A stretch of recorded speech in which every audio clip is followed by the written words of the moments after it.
Hey Susan, I know we haven't been on the best of terms lately, but really, this is absurd. How are you going to demonetize me and my channel just because you think that I'm not child friendly or I'm an educational channel or something like that? This is absurd. Honestly, the new YouTube policies are horrible, and frankly, I'm probably one of the best cooking channels in the world right now. So I was the person who actually made cooking all the way back then. So I think you should actually copyright all the cooking channels.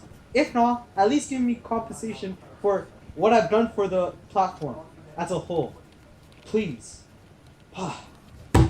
Stressing me out. I have no money. I've been wearing the same shirt for the past 3 weeks, and the same suit for the past 3 weeks, and the same pants for the past 3 weeks. I don't have a house. I don't have anything. It's. Ugh. I barely got here. Well, I'm sorry about that. To make it up to you, I can pay your employees' wages and find you a new studio. But if you don't get a level 4 on this video, then I might need to call it quits. Wait. Okay. Yeah. That sounds good. I'll take you up on that offer, Susan. But next time, you better watch yourself. Because I'm after you next time, alright? Thank you.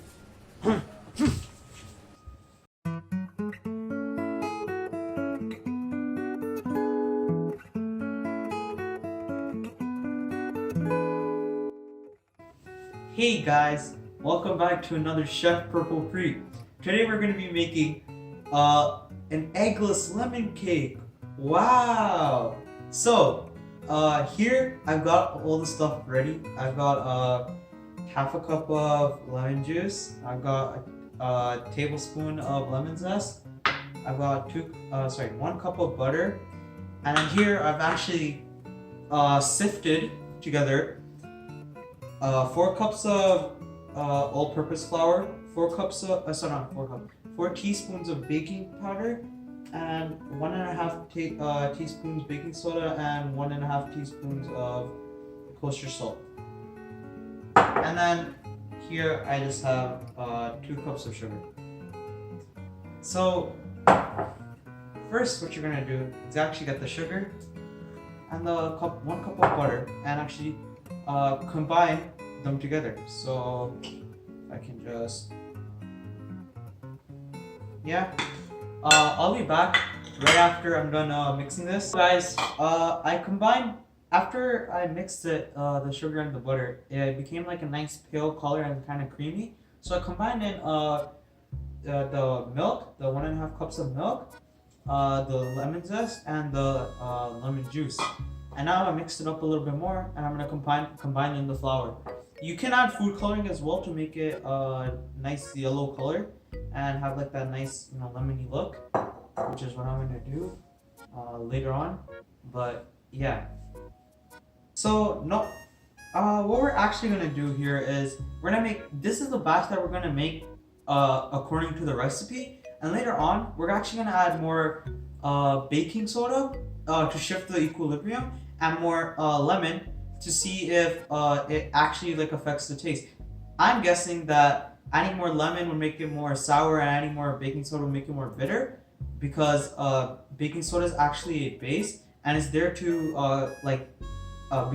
be at equilibrium with the lemon. So yeah, we're gonna make 3 batches. This first batch is I'm just gonna use this as an example, and the other 2 I'm gonna make off camera. So you don't really you wanna mix it until a lot of the flour is in the batter, but you don't wanna mix it too much that it's over mixed and it's kind of sort of defluffed. So I'm not quite there yet, but we can get there.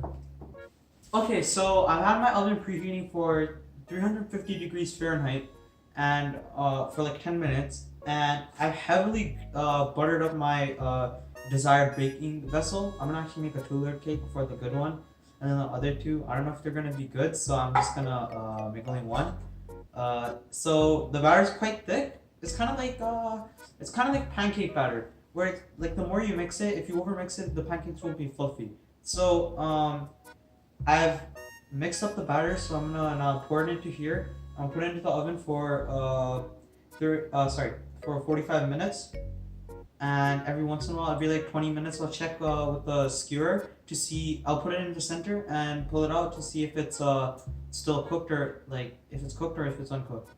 And I'll see you then.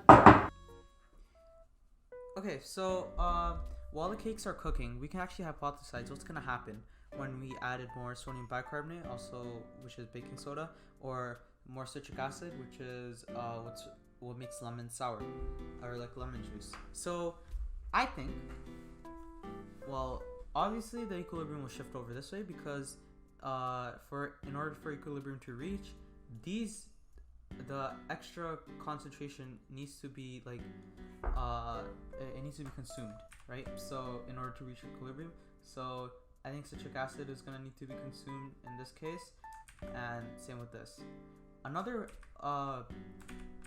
byproduct I see of this is actually that I'm gonna have to wait longer for it to cook, and because it's gonna take longer for it to reach an equilibrium, so it's gonna stay liquidy for a longer period of time. So that's gonna be kind of tricky because I need to check it every like 5-10 minutes. So yeah, this adding more citric acid would make it sour, because citric acid is sour. Like I don't know if anybody's tasted Warheads or anything, but yeah. And this adding sodium bicarbonate will make it more bitter, because that's one of the properties of bases. Like if you've ever tasted soap, it's bitter. So yeah, right now, if we don't add any of these, then it would be at equilibrium, and it tastes sweet and sour at the same time, kind of, right? But when we add too much citric acid, I think we're gonna need to add more sugar in order to combat this. And when it's when it's too bitter by the sodium carbonate, we're gonna need to add more citric acid in order to neutralize this, so they're at the same pH, so it's not sour to the taste. But if we add more citric acid, we're gonna need to add more sugar, so it's kind of like a loop. That's what I think is gonna happen to the cakes. Okay, so another cool thing about baking is baking powder. Baking powder actually acts as in order to like fluff cakes, cookies, and like brownies and stuff like that, pancakes, things like that up. And the way it does this is by actually it's actually a base and an acid together, right? And there's a buffer, so it doesn't actually, like, the pH or nothing changes. It prevents it from actually reacting and doing anything. And when you put it into the batter, it actually starts reacting when you're stirring it up with the flour and everything. And when you start cooking it, it's like it's kind of like a flame. The temperature changes, so it starts kind of fluffing up, like kind of expanding. So here I have an example of the effects of baking powder. So here's no baking powder, and you can just see the difference.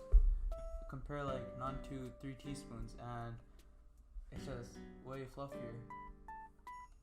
Like from the outside, its appearance is better, and yeah. So that's all.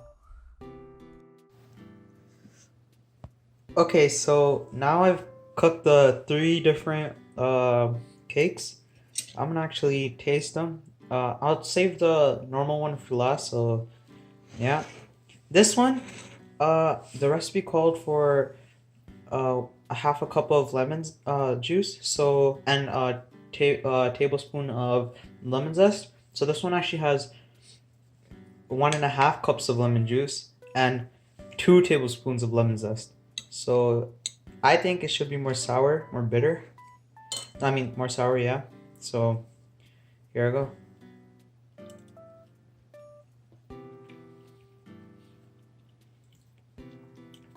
Oh yeah, that's really bitter. I mean, I don't know how it compares to this one yet, but that's pretty sour. It's actually kind of pleasant. I think if I put maybe a little bit more sugar, it would have tasted better. Now here, this is the one with more baking soda. The recipe called for half a teaspoon, and I'm like, screw it. Let's put 3 teaspoons. So, yeah, this one was more held together. This one was more like, this one's like kind of crumbly. So, let's taste this.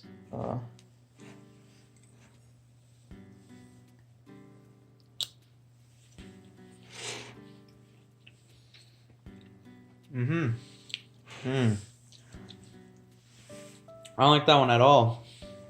And then this one's the first, like the batch that I showed on video. And I think I could have cooked this a little bit more. It's not crumbly, but it's more like, it's not actually like, it's not like fully cooked, I think. Like it's fully cooked, but not like, okay, wait, never mind, that just came out wrong, but whatever. It's fully cooked. That's all I want to say. Okay, so I'll taste this one. I'm not gonna lie, I actually already tasted it. Tasted pretty good. But oh.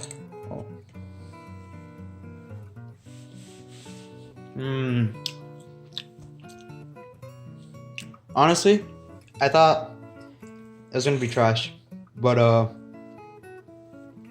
was pretty good. So that's pretty cool. This is my first time making cake, and the last video was the first time making pie, and they're both good. All right. Thanks for watching.